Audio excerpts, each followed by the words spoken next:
Ladies and gentlemen, welcome to the WISeKey webinar on non-fungible tokens. So this is the first webinar that we organize with our partners. So I have the pleasure to have with me a list of experts that are going to be debating and discussing together with us and you as well through Zoom, issues related to non-fungible token technology, blockchain, identity management, cybersecurity, cryptocurrencies, and everything that needs to be known in order to operate in this complex, but at the same time, exponential sector, which is the cryptocurrencies and the non-fungible tokens. We have a list of impressive participants from different companies, so I would like to just maybe mention them, and they're going to introduce themselves. So I have the pleasure to have with us today Trent, McConaghy, founder of Ocean Protocol. I also have the pleasure to have Ashok, Ranadive, Director of Professional Services of CasperLabs, Creus, founder of Arago and Chief Technology Officer of WISeKey, Sebastien Fanti, CEO and founder Lexing, a predominant Swiss lawyer, Julian, Fernandez, CEO and founder of Fossa Systems, a Spanish startup in the satellite business. Shauna Lange, a founder of Sacrosanct MFT, and Simon Schwerin, partner at iconomy. So welcome everybody to this event.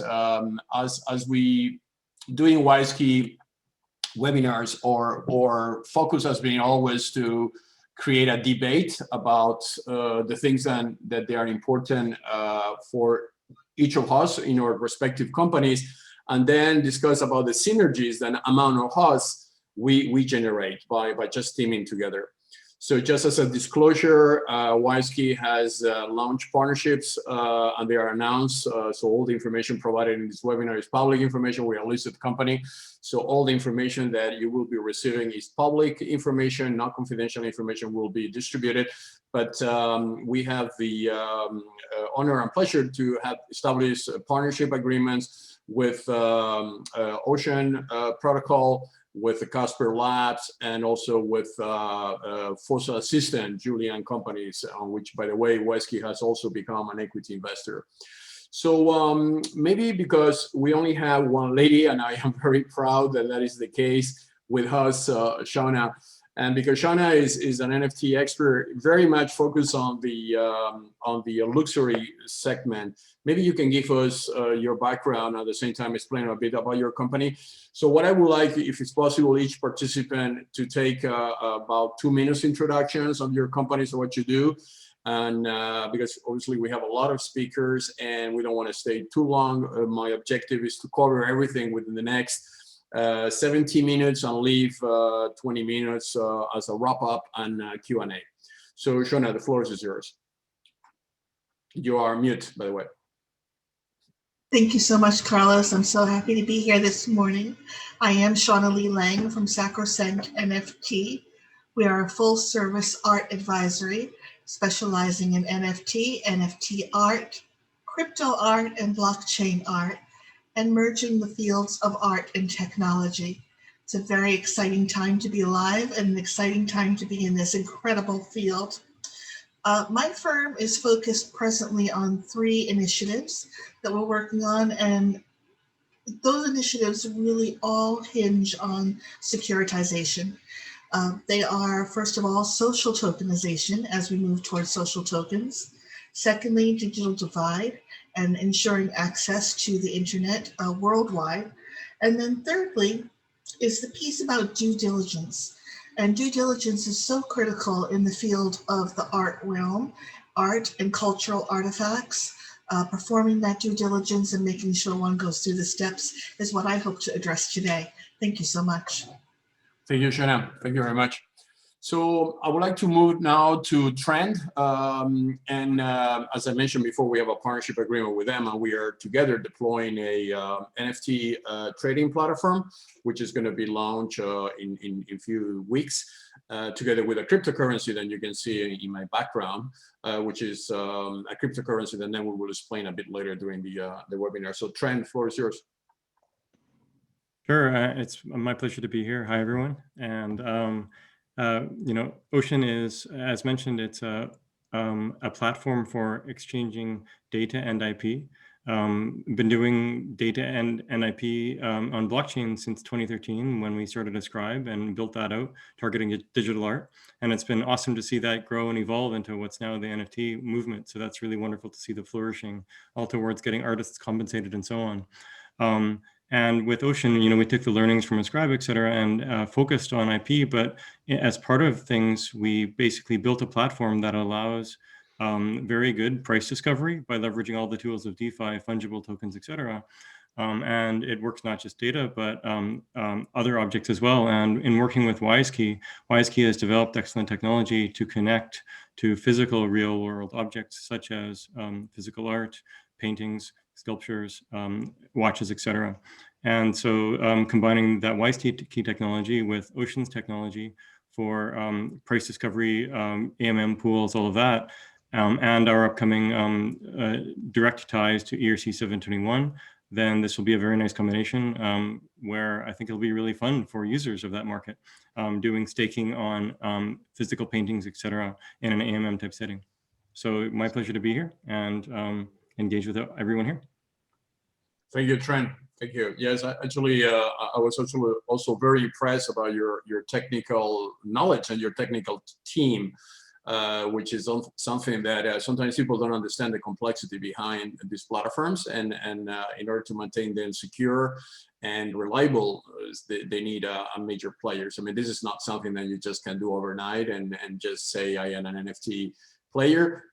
Once you understand what is behind all this, you will understand that takes more than just hype to enter into this market. So another amazing player is Ashok with CasperLabs. CasperLabs is one of the fastest growing blockchain players. Their stock went ballistic last week. Ashok, maybe you can introduce us CasperLabs and why you think this is going to be so disruptive in the future. Yeah, really happy to be here with this panel of elite people talking about NFTs, which is the latest and the hottest trend here in the blockchain industry. Quick intro about myself. I've been with CasperLabs for about 2 years now. I'm the Director of Professional Services. Before CasperLabs, I was with Google for 12 years, and prior to that, with Indian Navy for 20 years. I retired as a commander. By education, I'm a nuclear engineer. CasperLabs is a proof of stake blockchain, which is basically representing the latest that can happen in the blockchain technology at this point in time. We launched our mainnet on 31st of March. It's going strong. We had our public sale of Casper tokens. We are on CoinList, and the token was listed as Carlos just mentioned just about 10 days back, and it's doing really well. However, the main thing about Casper is it's built for the new enterprises to come on board, right? So the whole focus of Casper has been to bring technology of blockchain for enterprise use cases, and I think NFTs have been instrumental in making that bridge. So far, blockchain mostly remained in the crypto circles, but NFTs are actually bridging that gap and bringing in new asset classes to blockchain and new marketplaces and new users. And Casper, with a very feature-rich smart contracting platform, is ready to kind of take on those new challenges. And we are already working with WISeKey and other enterprises to make that happen and to facilitate that shift. Thank you very much, Ashok. Okay, so let's move a bit now to Simon. Introduce Simon, and also his very extended experience on cryptocurrencies and on everything that digital assets that he has been creating in the past. So Simon, floor is yours. Thank you. Thanks a lot, Carlos, for the opportunity. Yeah, I've been a digital asset investor for the past 5 to 6 years, and currently my day job is working with an advisory firm called Iconomy Partners. We work on the one hand with a lot of crypto startups, helping them very early on to design sustainable incentive systems. On the other side, we also work with hyperscaling companies moving into Europe to navigate complex tech policies. So companies like Spotify and others used to be our clients. Regarding the Wyskey and tokenomics, we are helping currently to basically design the trustee coin in a way that is oriented so that every stakeholder of the platform is sufficiently incentivized. So the beauty of Wyskey that I can see from being an NFT collector and investor for a longer while myself is that we're actually building a use case that really bridges NFTs to the physical world, to actual art, to actual goods, and doing so in a compliant manner. I think is really truly fascinating. What NFTs, because they're digital, enable us to do is actually to create secondary markets that benefit the original sellers and creators of these art pieces, which means that an artist potentially gets a chance to participate in any future revenue that an art piece for him is creating. The same goes for other art collectors selling art. And this is quite, I think, an interesting thought also for the creative world, but also any NFT sellers with regard to luxury goods.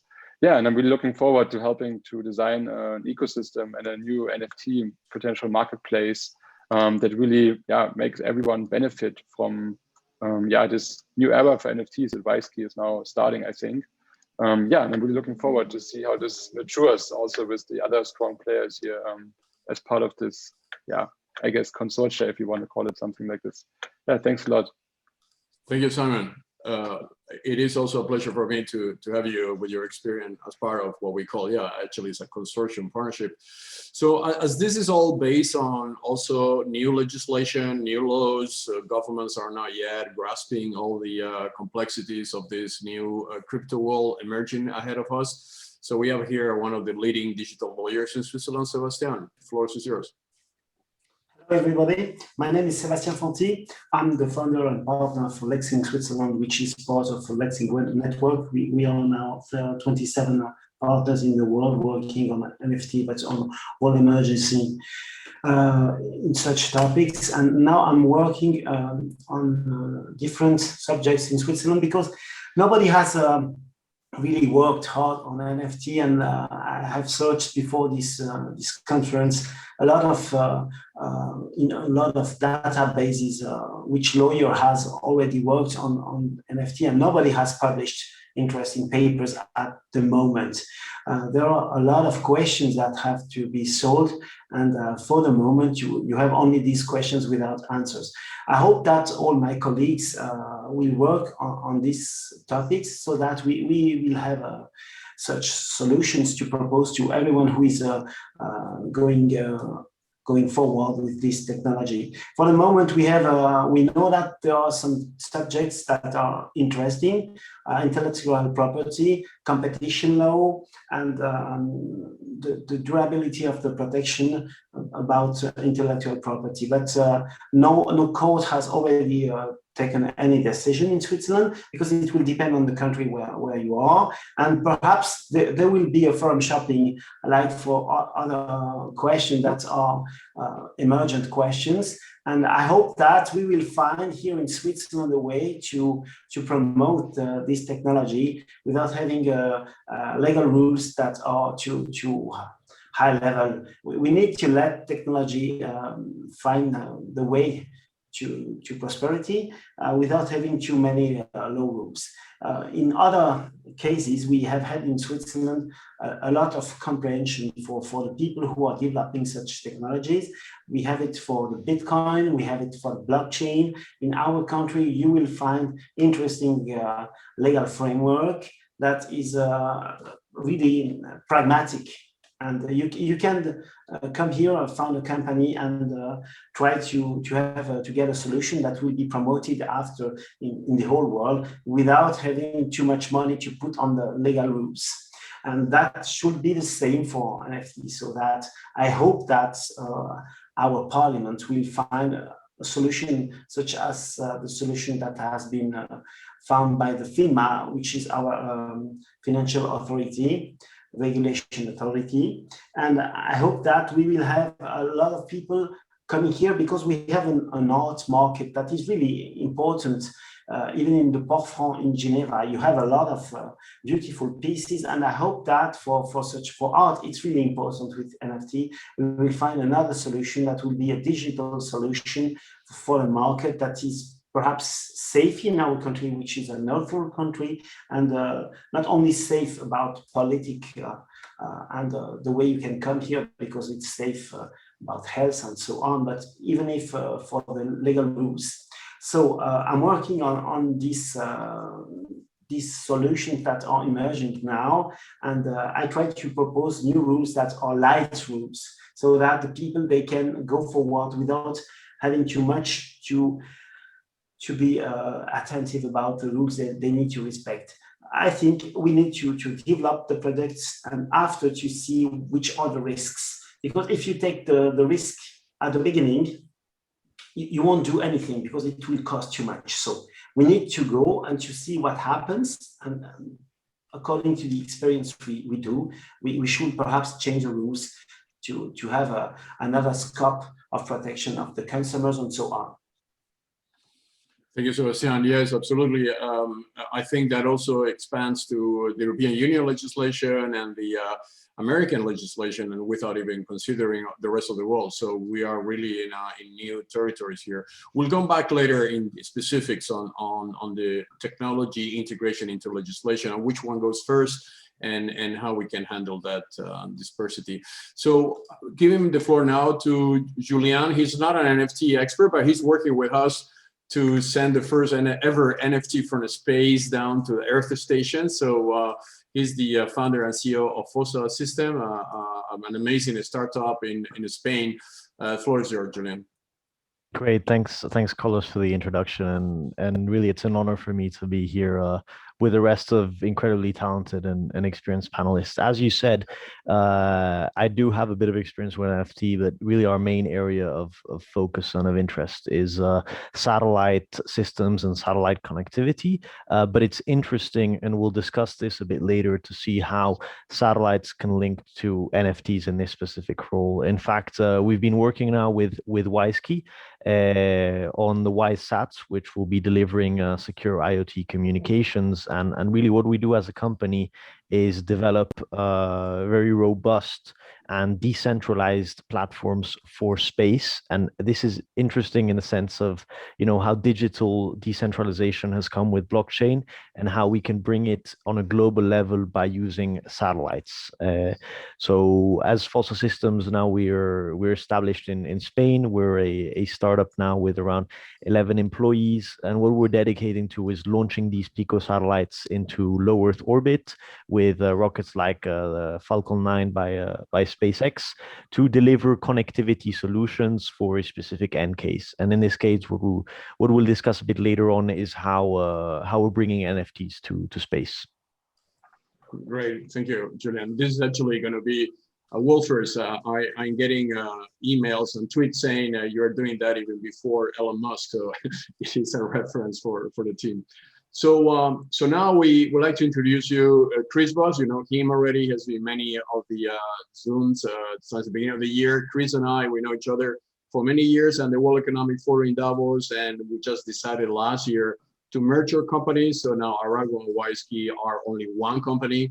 He's one of the leading experts on AI in the world. He also advised Madame Merkel, the Chancellor of Germany, and the German government on AI and everything related to AI. And in the last 6 months, we managed to totally disrupt WISeKey and Arago by just merging both technologies. It makes so much sense. And our vision is to create the truly first ever European platform. We believe Europe is not yet ready to fight against other superpowers on the internet, and we need to be an option, obviously. Otherwise, we're going to depend on that. So anyway, give the floor to Chris to give us his insight. Thank you very much, Carlos. And I'm not going to get into geopolitics now because then the webinar is not long enough.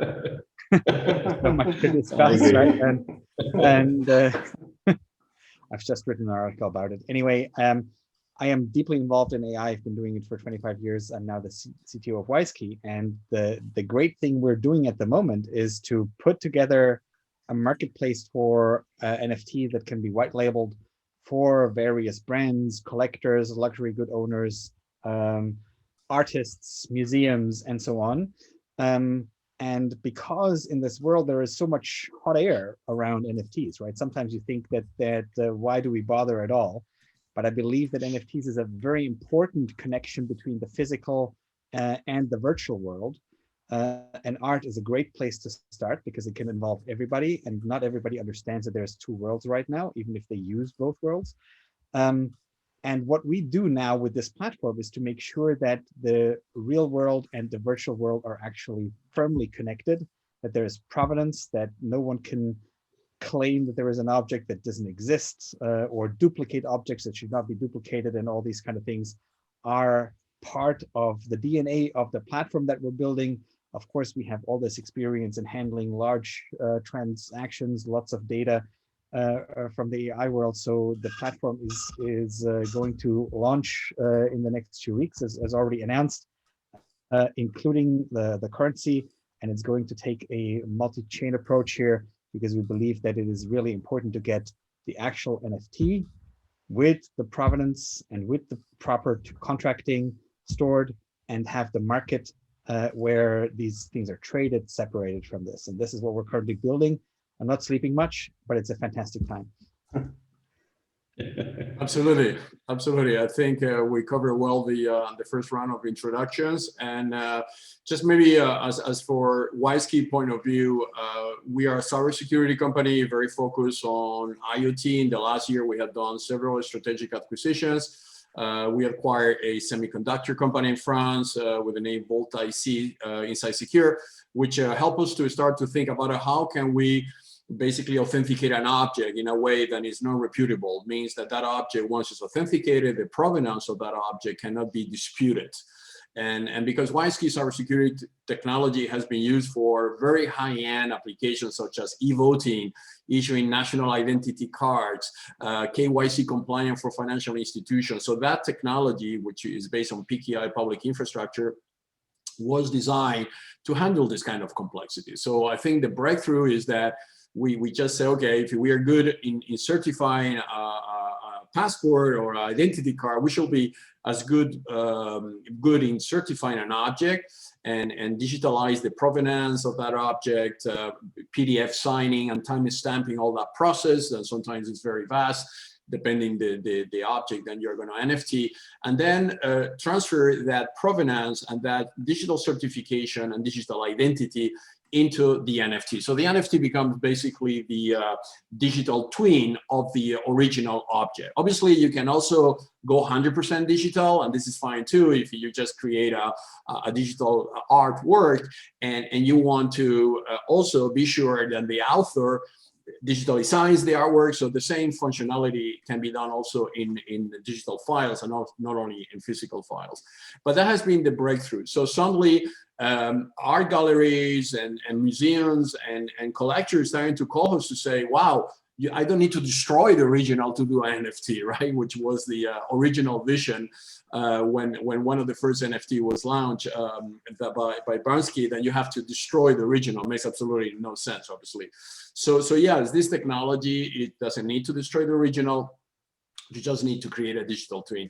And the good news is that then we realized that this is also a huge business opportunity for brands. You know, WISeKey has digitally identify over 2.5 million watches historically. You know, we have very big brands and they are using our technology for the authentication of watches, making the watch impossible to counterfeit, and also establish a relation between the watch and the owner. So these brands, when they call us back and say, hey, if we can offer the NFT together with the watch, it's actually an investment that the client does with us, not anymore a cost. It's not only buying a watch that you will keep in your safe or in your vault to hide from everybody because it's so expensive and you're going to be concerned of somebody stealing that watch. You can still show that digital twin on the internet, enjoy the beauty of that watch, displaying the emotional relation that the watch has with the owner. And this is what we did actually with Jean-Claude Biver. There was a wall first. Jean-Claude, it was the founder of Hublot, the founder of many, CEO of many luxury watch companies. He was the head of LVMH watches. And with him, we did actually the first ever Hublot original, and we did an NFT. And that was the press captured that message. And we have done it later with Jacobs and with other brands. So this message, then you can now bring a physical objects to the metaverse. It's actually a breakthrough. And this is what this panel is here to discuss, is that what is this metaverse? How big is going to be that metaverse in the future? Can we monetize that metaverse? And basically also, why now the NFT is happening? Maybe I can open the discussion with you, Trent, because you have been following this in detail. Why this is happening now and not 10 years ago? I mean, why this is the moment where this industry is really taking off? Thanks. I can maybe give a partial answer. I'm not sure anyone really fully knows. But so in 2013, back then, the only real application of blockchain was store of value, which was Bitcoin. And there was a bunch of other coins that already forked out, like Litecoin and a few. And there were some very nascent blockchain projects, like Ascribe, which we did, you know, basically a digital art platform, and a few others kind of in things like proof of existence.com or whatever it was, and a few others, right? So we actually got to usage of 10,000 plus users, 40,000 works back in 2014, 2015, which was actually, looking at it now, it already looks like good traction. Back then, the only comparison was Web 2. And by Web 2 standards, these numbers were very bad, actually. So there was potential for traction then, but that said, every time you wanted to teach people about this, you'd have to, it would be a big lift in terms of understanding, because you'd have to teach about blockchain, which usually meant explaining Bitcoin. And then just that on its own would take, like, it takes a long time to really, truly get, right? Now there's a lot more people who get that, which is good. And that was probably the first thing. And, you know, instead of, I don't know, back then, maybe a few 100,000 owners of crypto, and now there's, I don't know, the recent number is 10 million plus, you know, at least 4 million MetaMask users, for example. So we're talking, you know, at least a couple of orders of magnitude more people. And besides that, I think, you know, Ascribe actually had a quite good GUI. It was more Web 2-ish. You didn't have to get any crypto wallet or anything. So that helped a lot, right? A lot of the projects in between did aim towards getting crypto wallets without, you know, abstracting things away. And there's pros and cons. The main pro, of course, is full sovereignty, right? Ascribe had that, but there's a transformation in between of generating private keys, etc. So there was basically some friction in a few places, lack of understanding. So if you think about what's happened now is, you know, the first round of NFTs that kind of took off with 2017 with CryptoKitties, and a little bit CryptoPunks before, but CryptoKitties really, you know, cats clogged up Ethereum in 2017. These days it seems to be dogs, but that's a different story. But from 2017 to now, I think there's been a lot of improvements in understanding of how to do good blockchain UX that makes sovereignty really clear, right? So some of the the teams out there working on NFT have really focused on good UX, and also for DeFi, right? Like when I use DeFi for, you know, acquiring tokens or for doing staking, whatever, it's so clean because you can go in and out very easily. You connect your wallet, that's it, right? It's much easier than traditional Web 2 UX where you have to log in and log out, right? That's very, very nice. And once you kind of cross that threshold of, you know, install MetaMask or whatever, it really takes you a long way.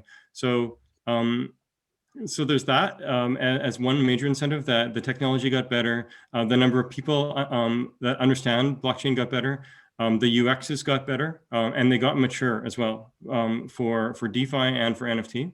And finally, who knows when this would have happened, but there is sort of more money sloshing around. And if you think about who the early NFT collectors are, they're crypto collectors, including the crypto rich, right? And so they're happy to spend 1 million, 5 million, 10 million plus to buy an art piece. And once you are starting to spend 10 million plus to buy an art piece, that hits the mainstream media. We can't ignore this, right? So to summarize, technology got better, UX got better, DeFi, for DeFi and NFT, people's understanding got better. And finally, the crypto rich became the very first market of any real size, big enough to get mainstream attention. I'll stop there. Yeah. Thank you, Trent. Maybe fully agree. Yeah, go ahead, Ashok. Maybe I could add, yeah, that's an incredible, I mean, list, you know, it summarizes the transformation. Maybe I can add two more things that I'm seeing now happening. One is, you see, the smart contracting platforms are becoming easier to use. So right now, like even now, most of that is focused on Solidity. And if you count number of Solidity developers, they're in thousands, right? Maybe 10,000 Solidity developers. New smart contracting platforms like CasperLabs are now enabling any language that can compile to WebAssembly to be used for developing smart contracts. That suddenly liberates your constraints, and now you're dealing with like millions of developers who've been into this developing, you know, top-notch software for decades are now able to come onto the ecosystem and help it grow. That's one thing that I've seen. And the second thing is the real world enterprises have taken notice of how NFTs could be used to facilitate their real world business cases. And we are seeing that in supply chain, we are seeing that in patent management and stuff like that. So these are things where the real money is now started flowing in the blockchain technologies, you know, getting put in place in all those real world applications, which is making a lot of difference. So yeah, I fully agree. I mean, it's the convergence between technology, money, and awareness. This is already happening in the year 2000. I was there, WISeKey was 99, right? So I was there when this convergence happened already at that time, where technology, money, and attention, international attention got together in a synergetic way, and that created the dot-com revolution and collapse at the same time in the same year, 1 year after, right? So maybe on that line, why an artist, Shauna, why an artist gonna do an NFT? I mean, a lot of artists which are not technology at all, you know, this is people and they are more emotional and they're using a brush and a painting, and they in many cases they hate technology. Why suddenly they have been awakened to that revolution, and they are actually the most active industry at the moment on NFT, although NFTs are going to emerge in many other sectors. Art is actually driving the NFT revolution now. What is your observation on that, Shauna? Carlos, it's been such an interesting time because with the advent and rise of cryptocurrency generating so much hype and attention, naturally it's a fall over to many disciplines to look and examine how can we participate in this new marketplace. To me, I see currently in the nascent phase of NFTs, artists that are joining the NFT bandwagon on multiple platforms are doing so because, let's face it, it's a money grab at the moment. It's a crazy money grab and a free-for-all. However, that does not deter from the possibility that NFT holds when one approaches it in a responsible, realistic, legislated, regulated fashion to protect everyone. And as an artist, traditionally, you're in an environment where the marketplaces, the traditional marketplaces, do not allow for one to expand truly their artworks or their own profile or their reach in multiple nations. NFT is uniquely situated that it eliminates those barriers and allows for an artist to participate in the international global scale participate on multiple platforms, participate creatively in ways that they may never have before. And look, at the end of the day, it really comes down to what I have observed so far, two important factors. The first is relationship, that we truly do seek relationship with artists. We want to understand what drives that creative force and how to harness it, how to utilize it for the future.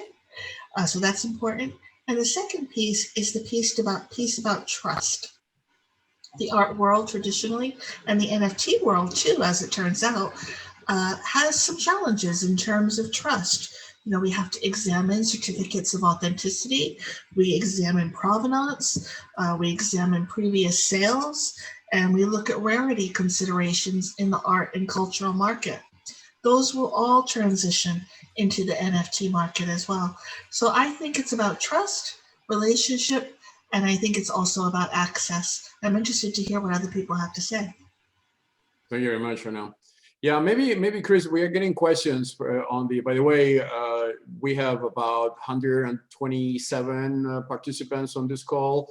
So if you guys want to ask questions, you can use the question and answer Q&A option in Zoom, and we will be addressing those questions to the experts. So we have here a very basic question, which I think is a question that we need to answer before even develop. How can I make my art an NFT? I mean, this is you know, a question that becomes redundant every time, because artists, as I mentioned, they are not necessarily savvy in terms of technology, and they want to use the opportunity. Maybe I give that to Chris, and at the same time, maybe explain to us what is an NFT, you know, and what is a platform selling NFTs. Okay, that's going to be a hard one putting all of this, but let's start with how do you make your art an NFT? Basically, an NFT is a digital representation of something. And if we put art into it, it's a representation of art. So it becomes a digital twin of art. If you want to make your piece of art an NFT, then there's two paths. Right? The one path is you're just creating this piece of art. Then you would, in the physical creation, add an identity to this piece of art, typically a digital signature, a key, so that this piece of art has a kind of a birth certificate and it can be identified all over. This will be later used to identify and sign the piece of art when you have created a digital asset of that, so let's say a photo or a 3D model or whatever. And now the digital asset, photo, 3D model, plus its identity, plus the chain of provenance, plus all the contracts you want to give, all the rights you want to give to the owner of the digital piece, there will be minted together into an NFT so that it can't be changed and that it is totally clear what rights does who have, and that your asset is actually connected to the physical asset that is out there. If you don't have this, if you're, let's say you're having a grandmaster that is being sold, of course you can't add a chip or anything later to that piece of art. It would defy the piece of art. So here you need, you rely even stronger on the chain of provenance and the ability to sign by experts and curators that this piece of art is actually what it is. And then in this case, these signatures, this chain of trust, potentially signed by a notary digitally, will go into the NFT together with everything else. And that way, you know that this is really a piece of art, on a digital representation of a piece of art that is existing in the physical world. If you just create it digitally, let's say you just create a digital piece of art, then you would incorporate the identity in the digital piece of art from the get-go, and it'll be like you had a chip, but obviously everything is digital at that point.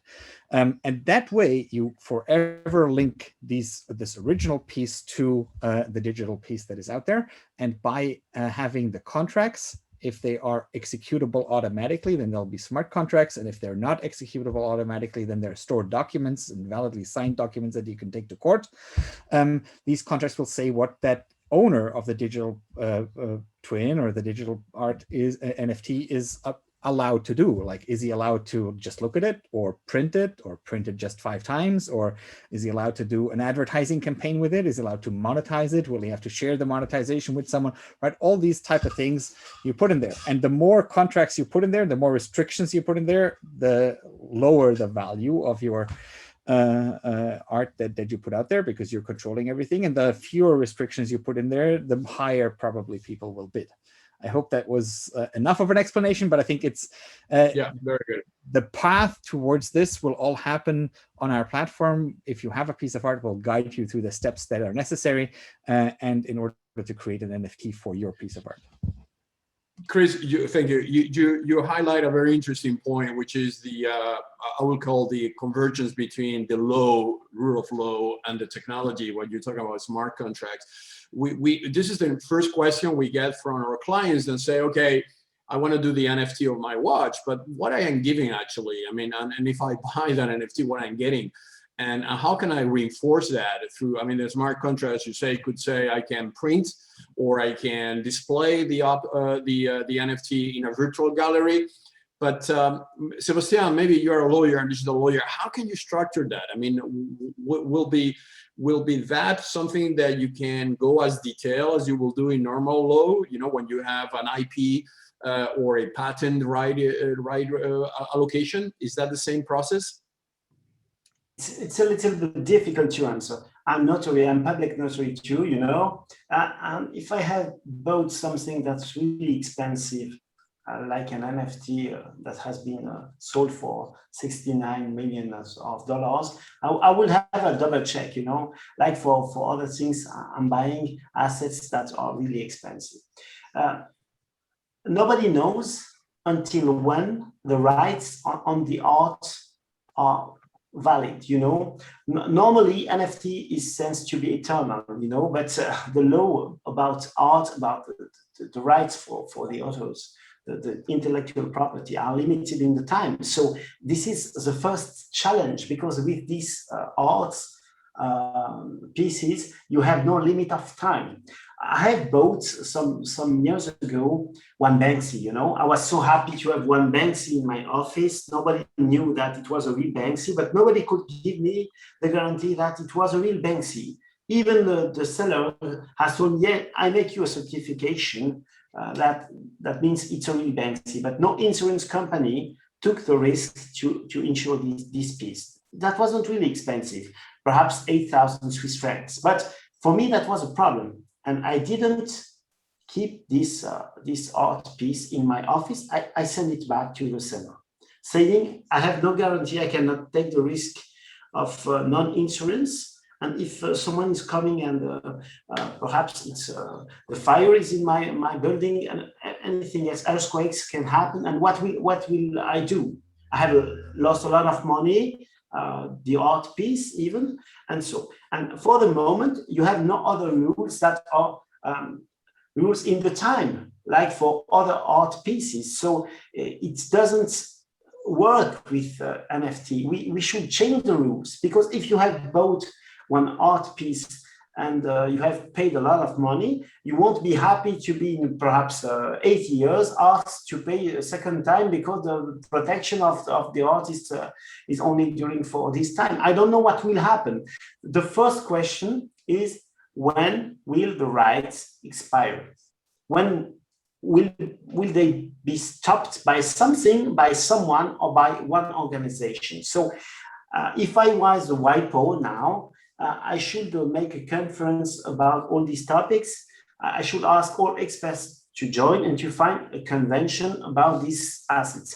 Another question that is really interesting is that I'm buying this NFT for $69 million and I'm selling it in perhaps 1 year for $100 million. Should I pay taxes? In which country should I pay taxes? That's not solved. So there are a lot of problems. We speak about money laundering, we speak about tax, we speak about IP, we speak about competition law, because I could try to buy the most interesting art pieces. We could compete, Carlos. Perhaps we love each other, Banksy. We want to have the most incredible collection.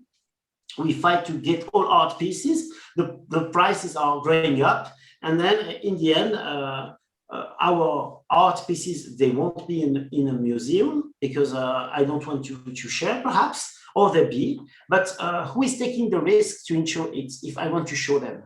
Will a company insure it? It's a big problem. How could the company be sure that this is a right art piece? Who can give this guarantee? I think there is a lot of opportunities for all the people who can give these guarantees and who can certificate not only the value, but the reality of things, and that nobody has changed anything in the art piece, because if you change something, it's really difficult. I don't want to be too long, but I want to explain you something that has happened in Switzerland. We went to the court in Geneva because there was an artist, that's a really well-known artist in the world, who has sold one art piece to one guy who has paid a lot of money for it. But in the end, he put this art piece in a place where the people were undersigning their names. These were only famous people. They were politicians, artists, and so on. And the artist has asked us to go before the court to ask a lot of money to the man who has bought his art piece, saying you have changed my art, and you should pay a lot of money for it. We found a solution, but it costs a lot of money. And that's another point that is really important to me. Should I change something in NFT? Or is it fixed for the whole life of the art piece?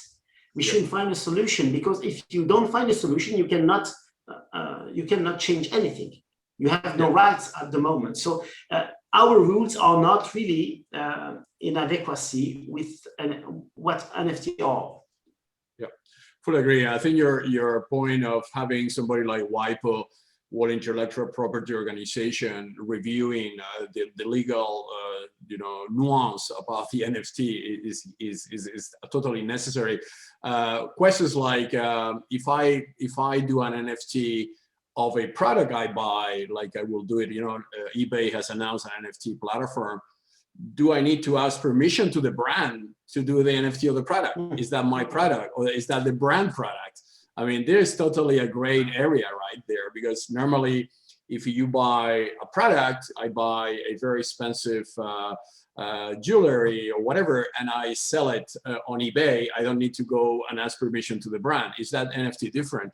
So obviously those are the questions that the users are asking now. And I think as soon as we have clarity on the legislation, that will be much better in terms to expand the use. And actually that's one of the things this platform that we are launching is going to have is a higher dimension on the legal aspects associated to you selling into the platform, because we want our customers to be 100% sure that they are not violating the law by doing things that otherwise you might be doing.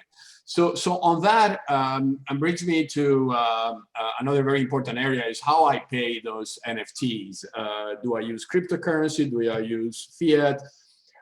Is money laundering a problem, knowing that people can actually buy $100 million piece of art as a way of money laundering? And we know that the dark web, and I'm particularly, as I work as a cybersecurity expert on dark web issues, so I know how much dark money is being used by mafias and all kind of sort of issues in the society. How can we put a process that will reduce that risk? And this is maybe a good way to introduce TrustCoin as the new cryptocurrency that we are launching, which is going to be associated to the launch of the Trust NFT platform. So Simon, maybe an overall view of the cryptocurrency market and why you think having a trusted coin it's a much better thing than just letting anyone to trade with anything. Yeah, thank you, Carlos. So like a quick overview, I think many of you that have kind of followed what happened in crypto in the last like 4 to 6 months or this year have been seeing that the prices have been going pretty ballistic, which I would say, or I would argue, and also because we have this discussion a lot between us investors, is probably coming from the flood of printed money through to COVID. but also the eventual increase of speed of digitalization that has drawn a lot of attention to potentially investing into new asset classes, not only from the retail side, but actually this time compared to the 2017 bubble burst and craziness, this time it is backed by a lot more in-depth fundamentals, which are potentially proven through actual corporates, larger corporates, professional money buying Bitcoin and Ethereum, even pension funds, small pension funds like Israel or New Zealand, dipping their toes into buying small portions, leveraging their portfolio with cryptocurrencies, legitimizing cryptocurrencies ultimately. And then there's another factor with companies like Coinbase, Coinbase IPO, so the first largest cryptocurrency exchange actually going into public markets, further legitimizing cryptocurrencies from an SEC point of view. But it also shows that, which is interesting again now with NFTs, but it also shows that regulators have come a long way in the last 3, 4, 5 years to actually lay some groundwork for, yeah, I guess more global joint efforts to kind of regulate these technologies. Now with DeFi and NFTs, we are facing new challenges. I agree there, it's really interesting topics that you raised, Sebastian, Fanti. But I think it's like, it's solvable. And I think there's lots of, like in the EU, there's the MiCA coming, like the markets for crypto asset regulation in 1 or 2 years, which will lay new groundworks. There's the FATF with regards to money laundering. So there's lots of these kind of topics, yeah, supporting the actual, like, I guess, innovation behind this by not slowing it down. This is always a difficult piece. So back in uni, I wrote my thesis on GDPR and blockchain regulation. So how does a regulation like GDPR influence a technology like blockchain, where everything is kind of transparent, it's hard to remove, right? Because it's immutable, but it still needs to be privacy compliant. And this is the same challenge, that the battle that we always have, right? By providing regulation after the innovation came. And I think this will be the same with NFTs. And from my personal experience, I learned that most of these things are just kind of normal human, yeah, I guess, processes that have helped us form laws overall in the last 2000 years. And I think this will happen, the same thing will happen to all these new technologies that are more globally, I guess, interacting with each other. With regards to the trustee coin, I think, yeah, and the topics that you mentioned, so the way we're currently envisioning it, it's not finalized 100%, but the way we're currently envisioning it is that basically the Wyskey NFT marketplace will be kind of like a gatekeeper to compliance, right? This means that on the one hand, buyers as well as sellers will be fully identified under European regulation and KYC AML laws. Also, the reselling of NFTs will always have to be facilitated via the platform, right? So you can kind of perceive it, I guess, as an analogy if you're reselling an art piece and the gallerist who originally sold it has his black book to kind of verify the art piece together with his experts. That's the role that this marketplace is essentially trying to take as well, right? Because that's the only way we are for now seeing to make sure that all of these trades are regulated. We already have a lot of very open NFT marketplaces like OpenSea, Wearable, where it's a lot harder to kind of enforce these kind of practices, and where it's also a lot easier to then misuse it for money laundering or these kind of topics. So I think this is what we are currently introducing.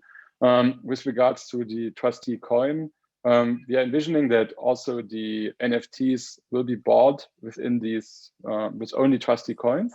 So you potentially sign up to the platform, create your profile, verify as a potentially an investor with a specific amount of funds, because we are going to start with luxury goods with this NFT marketplace. And then you can buy packages for potentially some kind of market discounts of these trustee coins, which you can then use to buy NFTs. And during the auction, you will of course see a live US dollar or euro denominated price, so you know what you're getting into.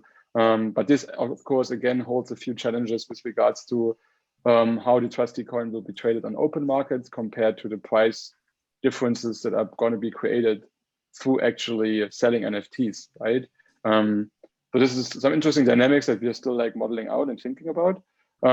Another interesting aspect with regards to NFTs is that they can actually potentially be fractionalized. So we're also thinking this would probably be like a further step down the road, not for the first MVP, but what about allowing larger retail investor groups, retail pools to actually participate in ownership of NFTs? So imagine you have an art piece from a gallery, like maybe a very unique piece that is only in a gallery, and you can get your digital picture frame, you can put it into your living room, and you can be a proud owner of maybe 3 pieces of this in the world. Or you can say one of these pieces we fractionalize to 1,000 and essentially sell 1,000 of those to 1,000 individuals for, let's say, $100 each instead of 100,000 to one individual. And then many people can actually own part of this and can be a proud owner of 1,000 people in the whole world owning part of this NFT. While also giving museums, specifically in the times of crisis like now, a new business model to monetize, but also promote historical art or modern art or whatever it is, right? The same goes, of course, for watches or any kind of other goods that could be potentially represented by a digital NFT. So that's currently what we are seeing. We are also thinking about different aspects of what to further do, like with regards to transaction fees, or maybe even one idea that we had currently is saying, what if in an NFT auction, every participant will actually benefit from it so that we can increase participation. So imagine if an NFT piece is sold, then most of the revenue will go, of course, to the artist or to the seller, but some of it will go to the marketplace. But what if some of it would go back to everyone who actually participated? Right, so if 10 or 20% of the revenue of a sale will actually go back to everyone who participated in the bidding process, that could also be interesting. And that's something which is much easier to do if you do digital kind of auctions, which can be fully traced through to blockchain technology behind it, right? That Ocean and Casper are providing. And then there's other aspects I think in the future that we're currently looking at. But this gives you a very brief overview of our current thinking. We're still finalizing it, and of course, for the first version, we want to try to keep it as simple as possible to reduce friction for understanding and also user experience that Trent described, which I think is really crucial here, to make this as simple as possible. Yeah, but I think I'm happy to answer any further questions later on. But that's what we're currently thinking. But you will get more extensive information once we have made final decisions together with the team. But I hope this gave you a good overview for now. I think you're muted, Carlos. Sorry. Yeah. Thank you, Simon. Absolutely. That was a very good summary on where we are going. One recurring question, which is also a risk management issue, is that if I buy, a $5 million, $10 million NFT on any platform, including all platform, how I can be sure, because an NFT might be for lifetime, might be over generation. I can donate my NFT to my family. Is an asset. How can I be sure that an asset is going to be always there in that website? The website might go down. The company might be belly up. What is is any escrow facility? Maybe Chris, this is more for you. What are the reassurances that we can give, and actually we are giving as a WISeKey to NFT investors, that if they buy the NFT is going to be there regardless what could happen? So what is the answer there? So on the one place, obviously the blockchain is the NFT is stored on the chain, and that means blockchains are designed for permanent storage. But that doesn't mean that they're permanently accessible, because you need obviously your wallet to access it. And there's a way called permastorage, which are specialized blockchains that the digital assets can be uploaded to. And we will have such permastorage on the platform as options for the NFT, both as pure blockchain options or as storage in our secure data centers in the Swiss bunkers. So if you're really afraid that someone will EMP the blockchain at some point, it'll still be alive there. Very good. Important answer for a very important concern. So one of the things WISeKey likes to do is to do moonshots. So I witnessed, I was in the UN when the web started in Geneva. And that was a moment similar to the one we are living now with NFT, where we started to say, hey, there is a very easy way to connect websites. And if we connect websites, we're going to be able to share content. And that content is going to create more content. And we're going to be able to access the world without the need to worry where the website is or where the data is or having a privileged access. One link, we go everywhere. The NFT is the same thing, right? One link, and we are in the art world. But not only, we are also, IBM has announced NFTs on intellectual property. We are talking, I got several very leading architectural firms, architects, and they contacted us, say, what about if I have done a $25 million design of a house of the future, you know, with all the newest specifications, but I have done it as a design. What about if I do an NFT of that design, and whoever buys that NFT has the right to build a house? So you're reversing the model, right? This is you do first acquire the NFT with all the intellectual property, and then whoever buys that has the legal right to do the house. Who says a house, says a building, says a smart city, says a factory of the future, says anything, right? So many new applications, and I think, and I give the floor now to Julian. We also thought about the space. The space is the last frontier. Is a way to decentralize everything, because a lot of the interactions of humans are done in areas where there is no internet, the sea, developing countries, the jungle, the polar facilities. So how can we attach this industry or satellite industry with NFTs and identities and the possibility of in an IoT verification process to make sure that that object corresponds to that identity? Julian, what are you doing yourself, and also now with hosting WISeKey will be a great of interest for everybody.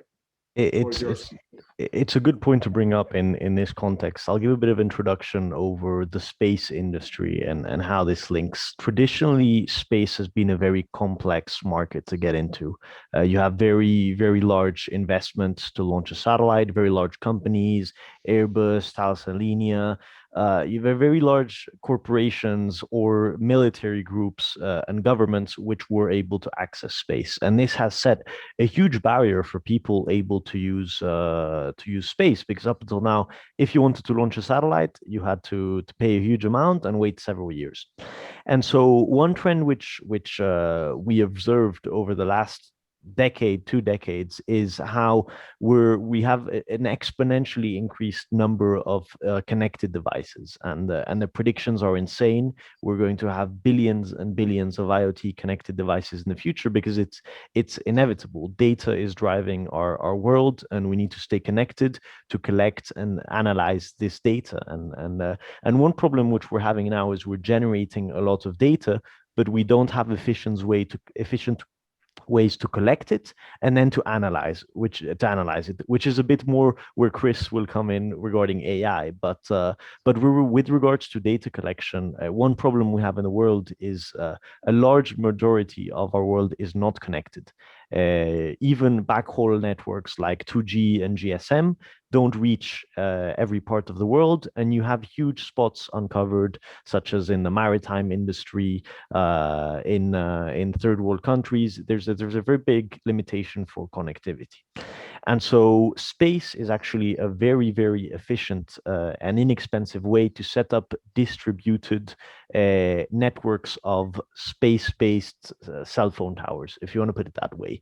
A network of satellites which will connect to ground-based nodes, ground-based sensors, any sort of ground-based devices within a network. So there's several aspects to consider as to how we can potentially use satellites in this area of interest in NFTs. The first and the one which we've been initially working with WISeKey is regarding basic communications, but bringing the encryption and the secure aspect of WISeKey with their semiconductors, with their end-to-end encryption, which is able to be used to carry out, any sort of communications the same way when you're purchasing an NFT, or you're dealing in a marketplace. In the end, you're carrying communications online. But one thing which we've been exploring with WISeKey is how we can bring the decentralization of the blockchain to the satellites, and how we can actually use the satellites within the ecosystem to authentify objects on the ground. And in fact, this is one of the projects which maybe Carlos can discuss too, that we've been doing with some watchmakers and in the watch industry, but that really could go to any sort of industries, on how these satellites can connect to objects. So we use very low power, long range modulation, which allows any sort of nodes on the ground to communicate via satellites with a battery for several years. And these are very short messages, they're IoT messages, but they're large enough to carry a key, which can be either transferred or generated at one at the ends, both on the satellite as on the ground.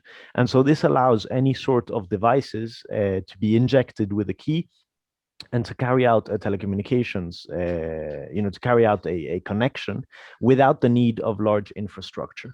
And these are very small nodes. We're talking around 5 by 5 by 2 centimeters, very small devices, which anywhere in the world could be connected. And again, this can be in NFTs or it can be in tracking devices. Imagine you have a container ship and you have a container and you want to verify the authenticity of this container and data regarding the status of this container anywhere in the world.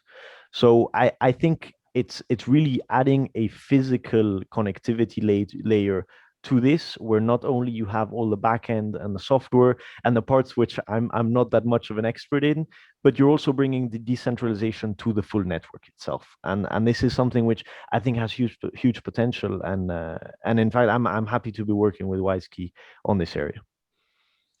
Absolutely, and we also very happy and honored working with you, Julian, and your team.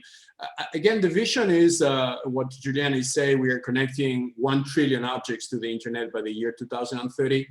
So what you need for connecting an object, you need an identity, because the object has to have a birth certificate, which currently is not. It's only a serial number, which is added by the manufacturer, and this is not good enough. Look what is happening with the 5G issues with Chinese companies, and they say, hey, but your certificate is Chinese, I don't want to trust you. So you need a universal identity, which is not owned by any country in particular. It is agnostic to everything, and that's what WISeKey does.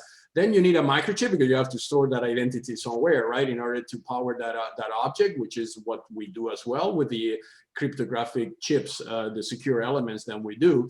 And then traditionally, we validated that identity all the way up to our servers. That was the old model. Now we do it through the ledger, decentralized ledger on the blockchain. And the new dimension now is what about at the same time that we validate, because we have to validate every second. What about if we issue systematically an NFT for every object that has an identity? So this is not anymore a piece of painting and doing an NFT of the painting. This is 1 trillion objects issuing 1 trillion NFTs. And those NFTs will have embedded all the origins of the object, all the documentation that the object needs to be traded. Let's say that you are in a container, when you reach a port, all the custom documentation, the insurance documentation, the freight forward documentation, all that ownership, legacy, and origin of the documents will be actually digitally signed and embedded into the NFT. So when the NFT reaches the final destination, executes through a smart contract, and the transaction is done. So you are solving the logistical consequence of the 4th industrial revolution here.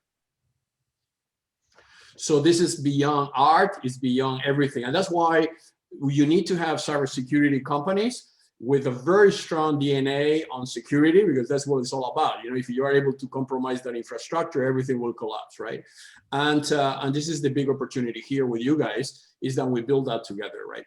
So, and again, I like always to push the envelope as much as I can in terms of the vision. I would like also to Creus to explain you something which has been slowly demonstrated and discussed in different Zooms, but I would like him to give you a bit more color on that, which is a knowledge token. Can we tokenize knowledge, and can we create NFTs on knowledge? He's an expert on AI, and AI is all about knowledge. Maybe Creus, if you can give us some views on that, that would be great.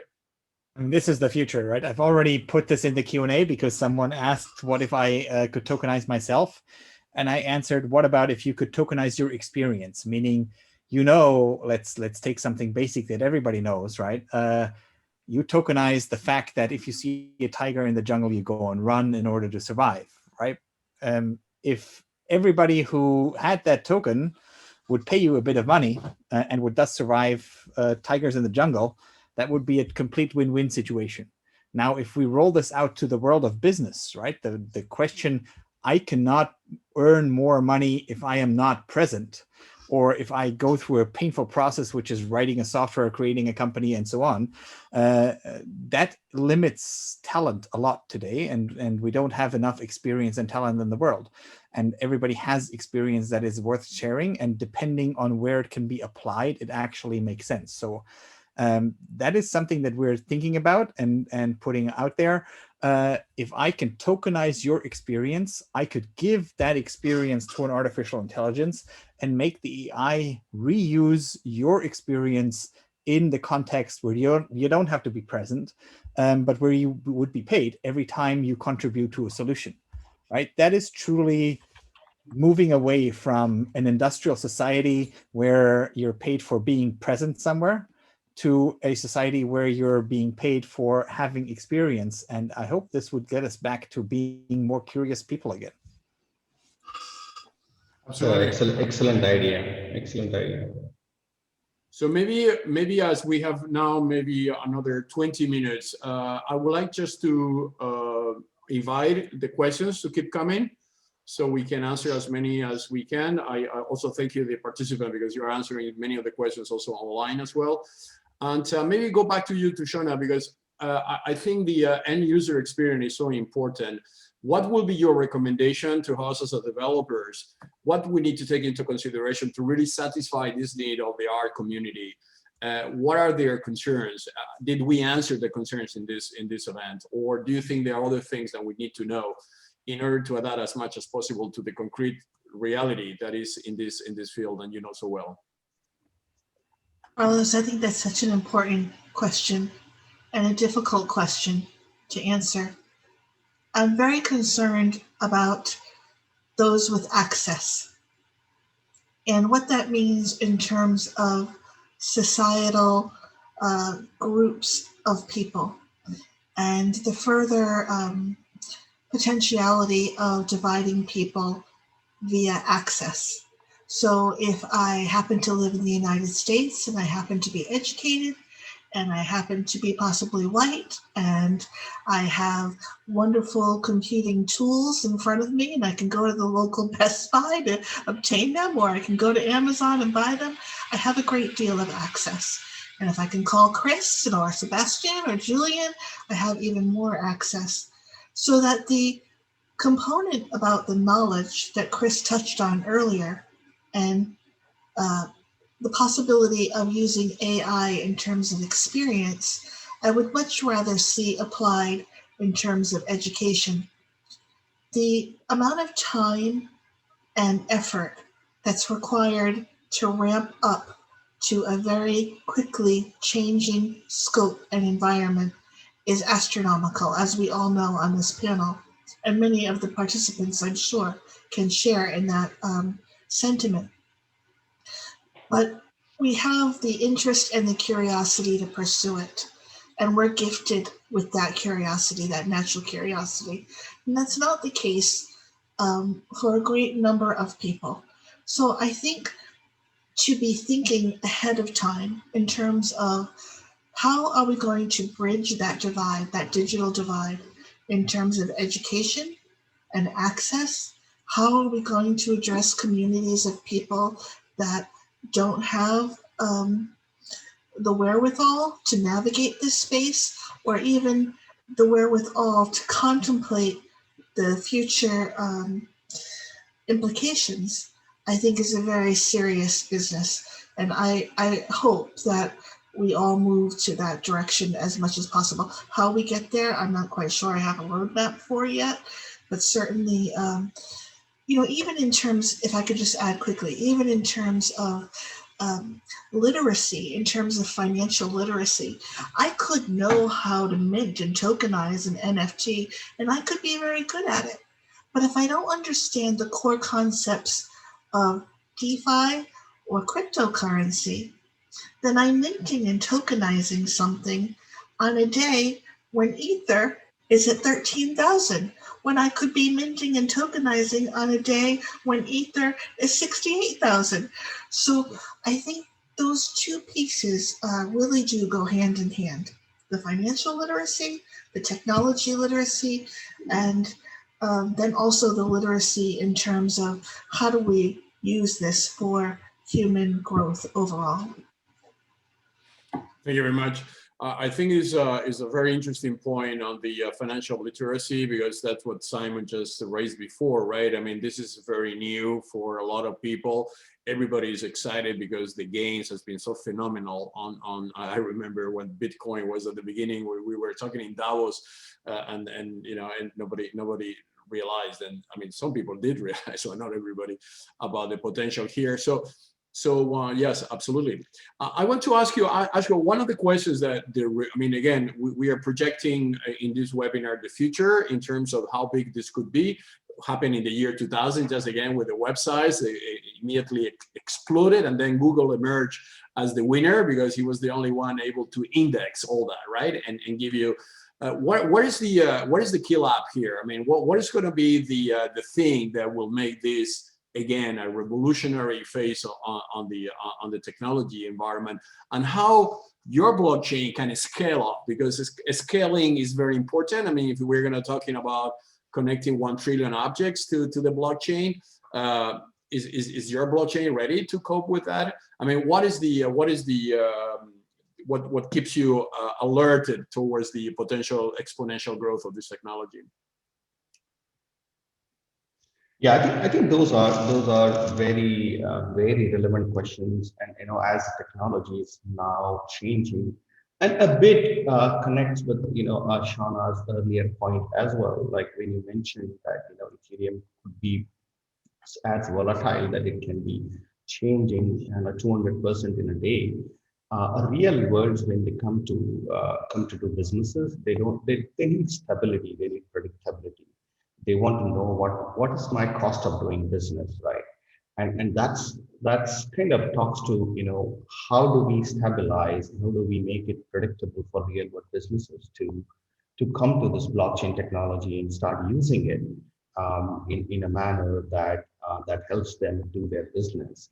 So one of the things, Carlos, that Casper has been, you know, thinking about from the very inception is, we want to make a blockchain technology that helps enterprises grow on and start using blockchain technology. So we have kept that in mind.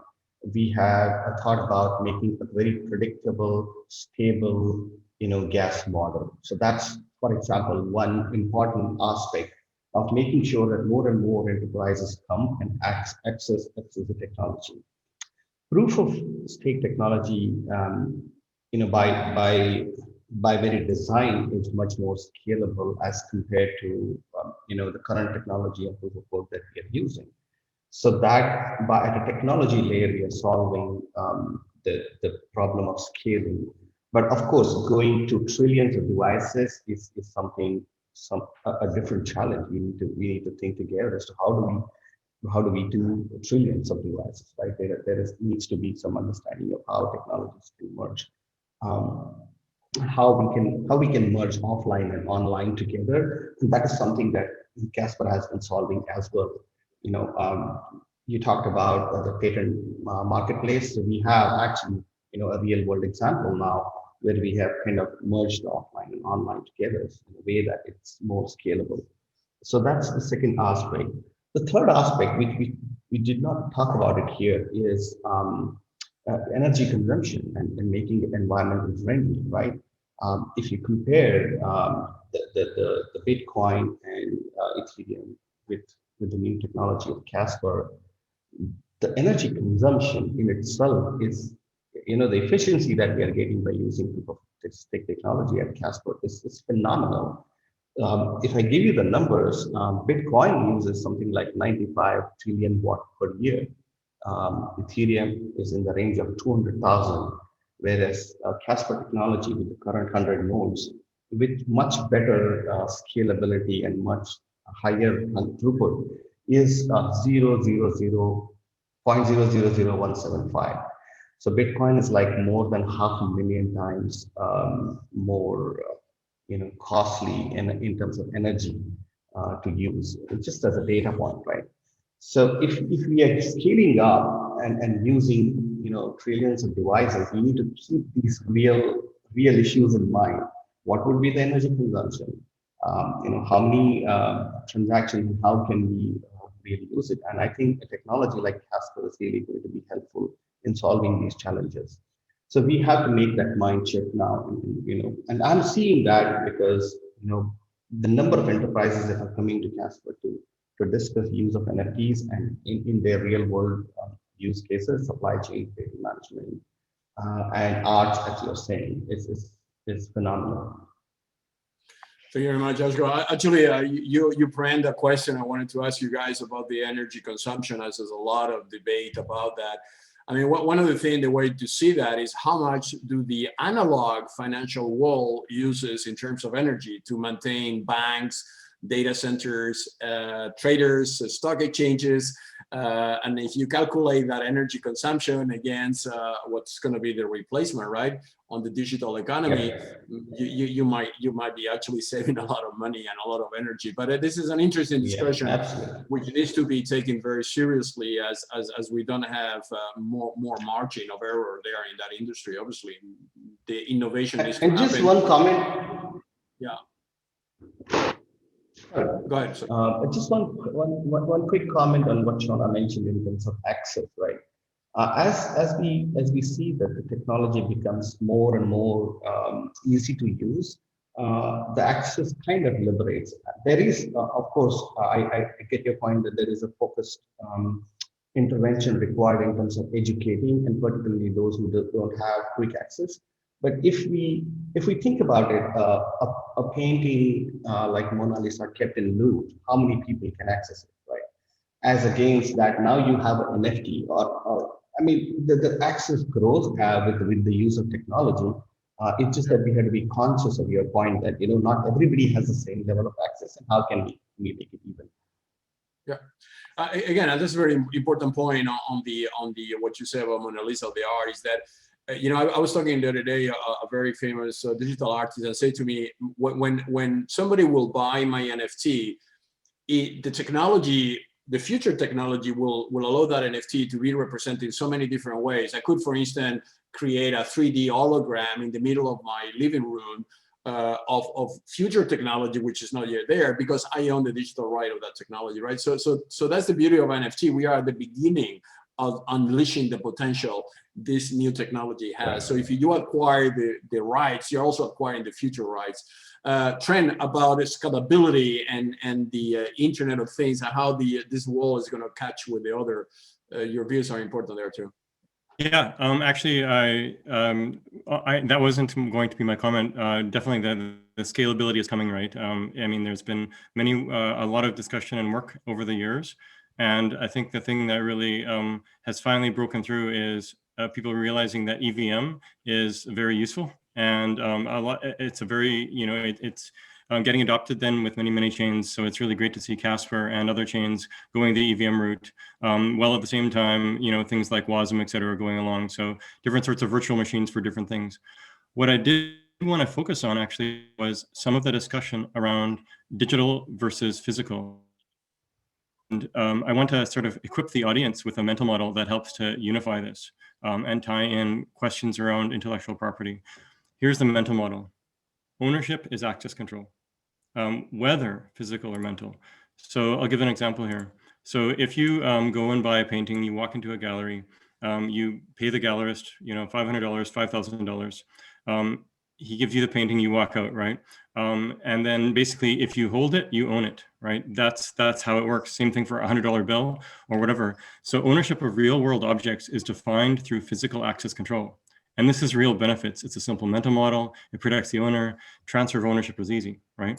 Traditionally, we haven't had these same benefits for intangible assets. So a couple hundred years ago, we had things like copyright law invented, as well as patents and trademarks. All around intellectual property, right? And intellectual property is a whole set of tools including laws and language, to help give legal protection to creators of these assets, as well as collectors of these assets, whether you're buying a book or whether you're the author of the book. So, so the legals has been the way to protect this, and it's been via sort of this wet code legals that people draw up, and then created by the World Intellectual Property Association, and then implemented by various countries around the world over the years, and it keeps evolving, of course, too. But this wet code type way to view the world is tedious to understand, expensive, slow, error-prone, right? You probably have to read a 100-page document sometimes to own it. It's okay in that it helps to protect the creators and the collectors, but the question is, can we do better, right? And then if you think about Bitcoin, right, it's sort of this dry code, machine-readable approach to electronic money, right? Blockchain is the basis. And like real-world assets, here's the key thing. Now, ownership of digital assets is defined through access control. So there's the phrase in Bitcoin land, your keys, your Bitcoin, right? So by doing that, you're getting the benefits of real world assets. Simple mental model protects the owner, easy transfer of ownership. It's cheaper, faster, less error prone than the wet code approaches, right? So just like, and this extends not just to Bitcoin, but to other digital assets, your keys, your NFTs, right? So this is very powerful because now this all can be summarized once again as ownership of physical or digital objects is defined through access control. So that's kind of the heart. If you can access it, you own it. That's the default. Sure, you can have contracts that veer off, but this greatly simplifies. So overall, I'm very excited by this because we can now use the same mental models, whether digital or physical, especially because we have nice token standards like ERC 721 for non-fungible tokens. And what's cool, we can even now take these digital tools and pull them back to physical to help augment provenance, et cetera, like WISeKey is doing with ERC 721 with the physical chips. So it's all about access control in the end. Your key, your NFT. Totally. That's why we call ourselves WISeKey. It's all about the key.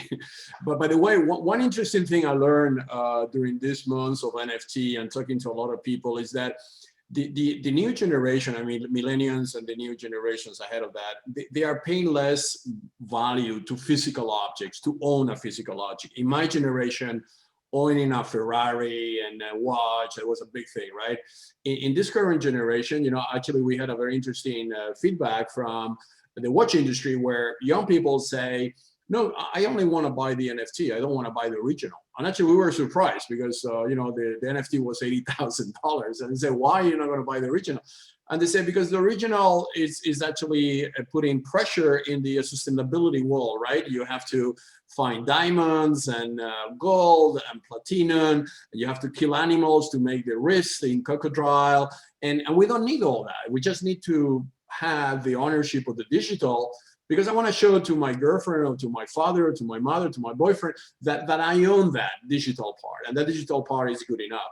So that is that obviously is a paradigm shift, right? Where people are going to pay less importance to own physical objects, and they are going to actually prefer to own digital objects. From the design manufacturing world, it's actually very interesting too, because I talked to some watch manufacturers and they say, okay, that actually, when we design a watch, we start with a piece of paper.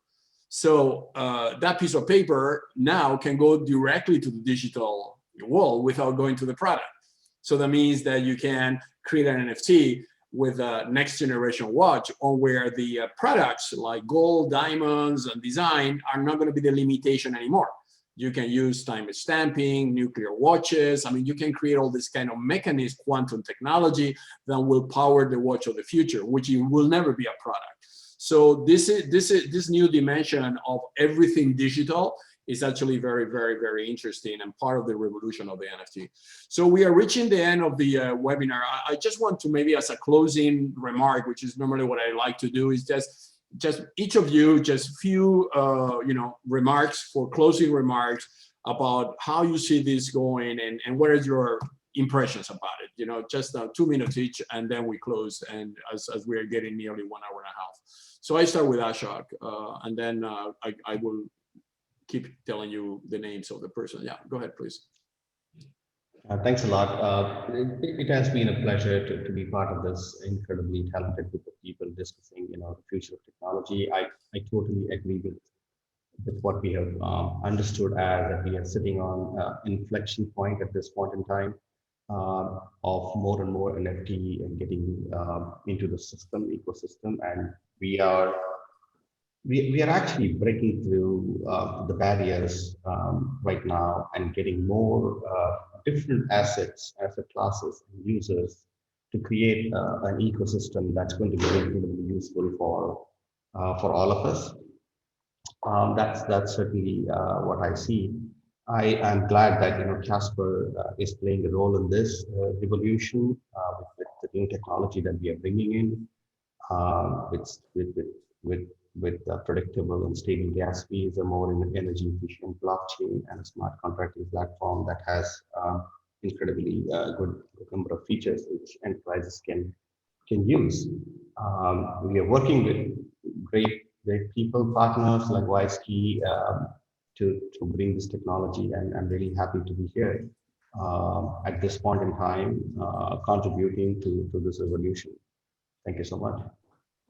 Thank you, Ashok. We really appreciate your support as well. Simon.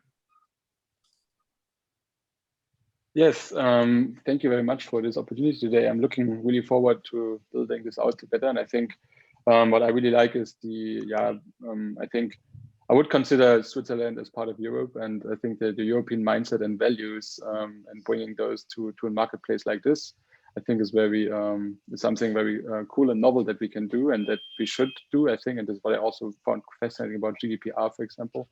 And I'm really looking forward to building something with these European values in mind with the new WISeKey marketplace. Thanks a lot for the opportunity. Thank you, Simon. Same for us. Having an expert on cryptocurrency like you is a great asset for us. So thank you for your participation. Sebastien. Yes, for me it was really interesting because I'm learning a lot of things from different perspectives. I think you should invest in it. I will invest in it because I'm sure it will work. Now it's time to be confident about technology. The law will follow as usual. It's business as usual. Law will always follow. I'm not afraid of what should happen because the people who are working with these technologies, they cannot afford to take any risk about something that could be bad, because with the bad buzz now, you're losing your company as soon as you have created. So I think we should be confident, really attentive and focused on the different places where it grows up, and we should find solutions that are practicable and that are not solutions of lawyers and of people who live only in theory. We need to find solutions that are simple, because if it's not simple, the people, they won't go forward with these technologies, they won't invest. And in the end, we want everyone who has some talent to earn his life with these talents. That's the end of the game. And if I can earn a lot of money without being able to make an exposition because you're painting colors, it's difficult for some people to pay for this. And if they can have another solution, I will be happy for all these people who can be well known by all the world. It's like when with music, it has begun to be possible to share your creations. I think we should find a framework that is light framework. Go ahead with technology, and I'm really confident that the law will afford a lot of things with this technology.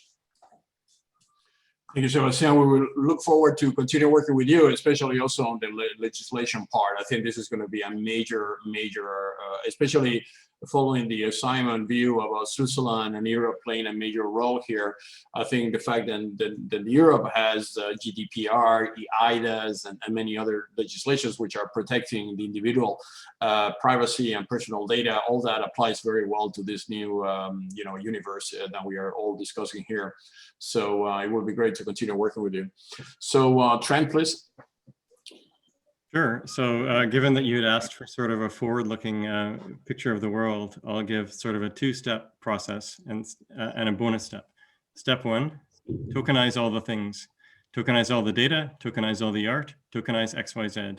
And it's happening. And I see that the WISeKey marketplace can be a very nice step towards this for pulling in a lot of the physical things. And it's really our pleasure in Ocean to help loop this in, leveraging the tools that Ocean has built around not just for decentralized data markets, but more generally decentralized markets with great power.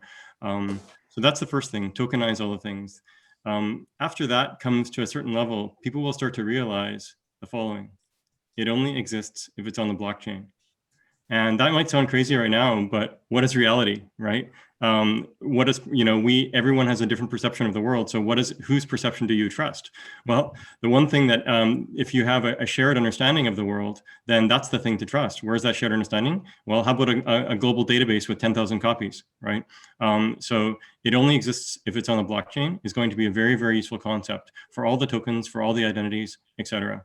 And that concept is my good friend Simon de Louvier, co-inventor of ERC20. So I give him credit for that, but I live by it because that is the future. And sort of as the bonus step of step 1, 2, 3, the bonus step is after that, everything is going to get weird. It's going to feel like sci-fi in some ways. So we should all get ready to embrace change that's going to be happening faster and faster and faster. So tokenize all the things. It only exists if it's on the blockchain.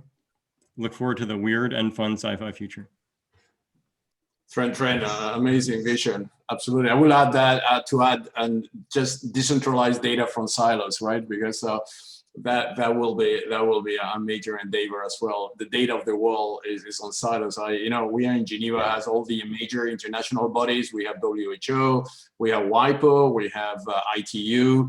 All of them sitting on tons of data, and they never cross-reference data. They never compare the data. They never even made the data available to anybody else than the people working in those organizations. So that is a major endeavor. Move data out of silos and use the blockchain as a decentralizer.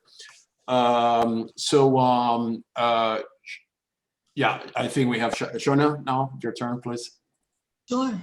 Well, when we all go to Mars, we will not be taking our cell phones, and we will not be taking any physical items.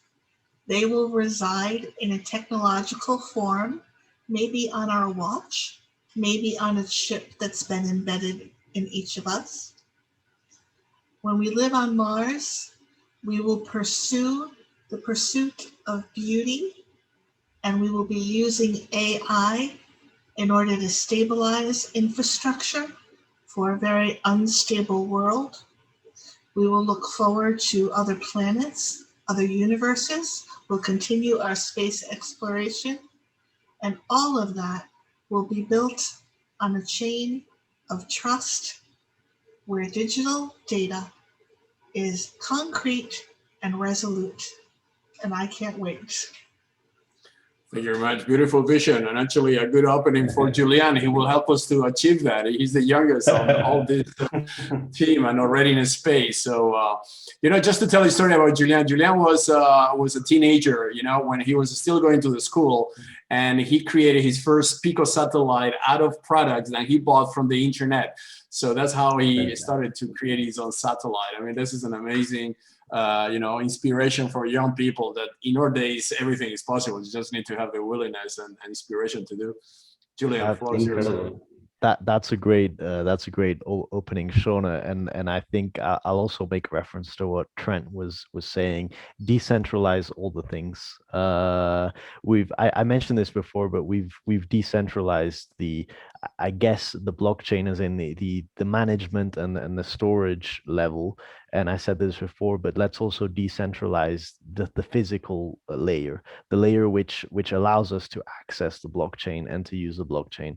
And I think that's going to be critical in the future to allow everyone to be able to use the blockchain. Since right now we still have the limitation of needing access to the internet and the limitations that has. And I think the opportunities with space are really endless. You have a huge space literally open to work in so many areas, in communications, in edge computing. You know, put your data centers in space, decentralize your data centers. I think that there's millions of things which can be done. I don't know exactly where this will go, and really we'll have to see what the market and the future holds for us. But it's a great thing that we're entering at this current stage early on, and we're able to be prepared for the future and for what the market's is gonna do. So again, thanks to all the panelists, and it's really an honor for Fossa, for us to be discussing here the future of a lot of things, of society, I would say.